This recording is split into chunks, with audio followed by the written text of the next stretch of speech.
সেই ইন্ডিয়ার আর রাজনীতি এখান থেকেই শুরু হয়। তো এখানে তালা মারা, সম্ভবত কিছুদিন পর আবার খুলে দেবে। তো এখন আমরা জাহাজে উঠবো, আমাদের সাথে আছে নাইম ভাই।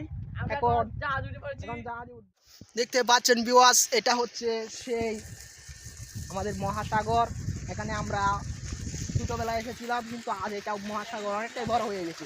আর এগুলো হচ্ছে শকুন, দেখতেই পাচ্ছেন। এখন আমাদের মাঝে আছে আলম ভাই, আর সাথে আসবেন হিমেল ভাই। তো আমরা গপ না করে আমরা পিছনের দিকে চলে যাই। দেখতেই পাচ্ছেন এটা হচ্ছে আলম, আর আমাদের সাথে আছে নাইম, আর এটা হচ্ছে আমাদের সেই হিমেল। স্বপ্ন এখন তার ইন্ডিয়ার ক্যাম্পে চলে যাবে। আর ওটা দেখতে পাচ্ছেন ইন্ডিয়ার ক্যাম্প,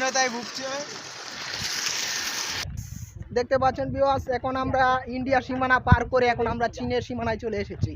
আর এটা হচ্ছে সেই ইন্ডিয়ার আর রাজনীতি এখান থেকেই শুরু হয়। তো এখানে তালা মারা, সম্ভবত কিছুদিন পর আবার খুলে দেবে।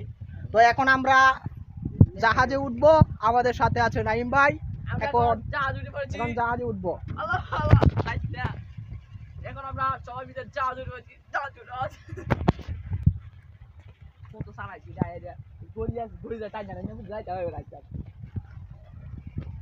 আপনি কি কিছু বলতে চান? না, আমার কোনো অনুভূতি নেই আজকে কোনো অনুভূতি নেই, কিন্তু আমার অনুভূতি ঠিকই আছে। আমি সেই আগের মতো ভিডিও করে যাচ্ছি, ব্লগ ভিডিও করছি। ফিল লাগতেছে না যে কোনো কথা বলতে। এখন আমরা যে ইন্ডিয়া চলে এসেছি, এটা কেউ ভাবতেই পারছে না। সবাই মনে করছে এটা বাংলাদেশ, কিন্তু আসলে এটা বাংলাদেশ না, এটা চীন বর্তমান। আর এটা দেখতে পাচ্ছেন সেই ইন্ডিয়ান মহাসাগর, যেখানে আমরা বর্তমানে বাংলাদেশে থেকে অনুভব করতে পারছি। আজকে আমরা কোনো আর কিছু কথা বলবো না, আজকে ব্লগ এখানেই শেষ।